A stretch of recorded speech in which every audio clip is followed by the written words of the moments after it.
Story time. और जैसे कि होता है, every story starts with once upon a time. तो दिस इज़ ऑल्सो एक बार की बात है। हमारे देश में एक बहुत महान विभूति का जन्म हुआ था। और वो जो कार्य था उनका, कर्म से वो जूते सिलने का काम करते थे, चमड़े का काम करते थे।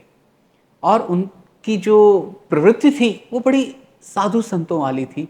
और वो गुनगुनाते रहते थे हमेशा, कविताएं करते रहते थे, समाज को सुधारने का कार्य करते थे।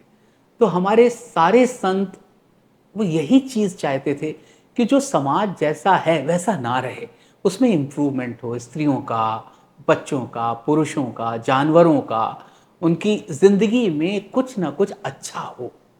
तो ये संत की परिभाषा होती है। वो समाज के लिए कुछ ऐसा चाहता है और ऐसा करता है जिससे समाज का स्तर ऊपर उठे। तो महान संत कवि रविदास बैठे हुए थे। और जैसा कि आपको पता है कि जो भी चमड़े का काम करते हैं उनके सामने एक लकड़ी की कठौती होती, आज भी होती।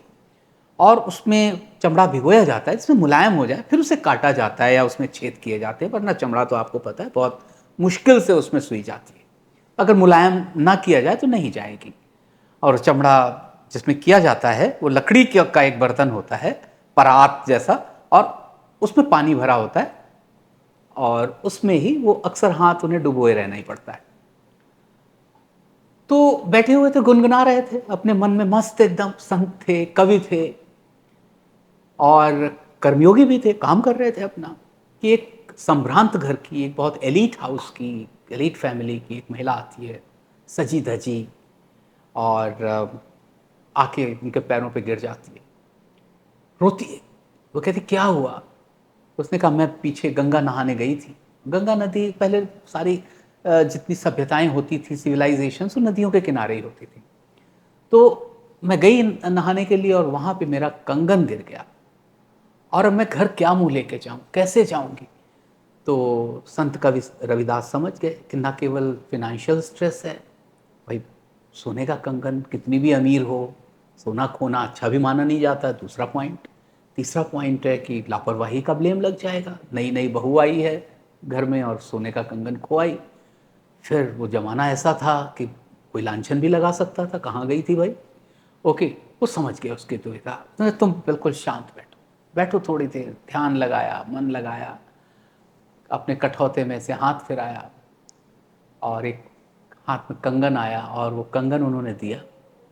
और उस महिला से पूछा कि देखो, क्या यही तो कंगन नहीं है तुम्हारा? वो हैरान, वो हैरान, सर यही कंगन है स्वामी जी, यही कंगन है।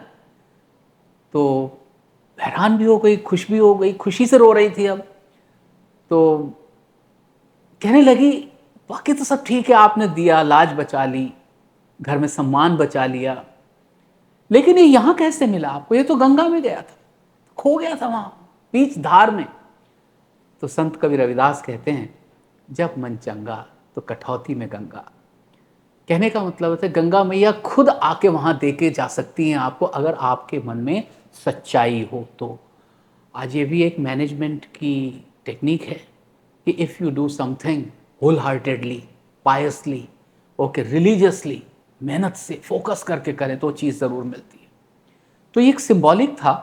वो मुझे नहीं पता, मैं वहाँ नहीं था, हम में से कोई भी वहाँ नहीं था, सैकड़ों साल पहले की बात है, कंगन कैसे मिला होगा। लेकिन ये सत्य है कि अगर आप किसी चीज़ को सच्चे मन से करते हो तो वो चीज़ आपको आपके सामने खुद आके मिलती है। ये मैं गारंटी के साथ आपको कह सकता हूँ। मैं, आप समझ लीजिए कि मैं संत कबीर रविदास का एक छोटा सा भक्त हूँ और आपको उनका एक मैसेज देने आया हूँ कि अगर आपने कोई चीज़ ठान ली तो मान लीजिए कि वो होके रहेगी। लेकिन गलती क्या होती है, हम लोग क्या करते हैं, उस चीज़ को ठानते नहीं है, मन चंगा नहीं करते। मन चंगा का मतलब क्या है?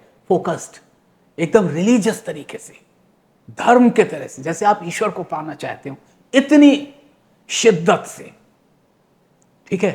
तो यहाँ पे मैं एक महान कवि दुष्यंत का भी एक शेर पढ़ूंगा। और उसमें यह था, कौन कहता है आकाश में सुराख नहीं हो सकता? कौन कहता है आकाश में सुराख नहीं हो सकता? एक पत्थर तो तबीयत से उछालो यारो। तो इम्पॉसिबल तो कुछ भी नहीं है, जब मन चंगा तो कटौती में गंगा। थैंक यू, मिलते हैं अगली कहानी।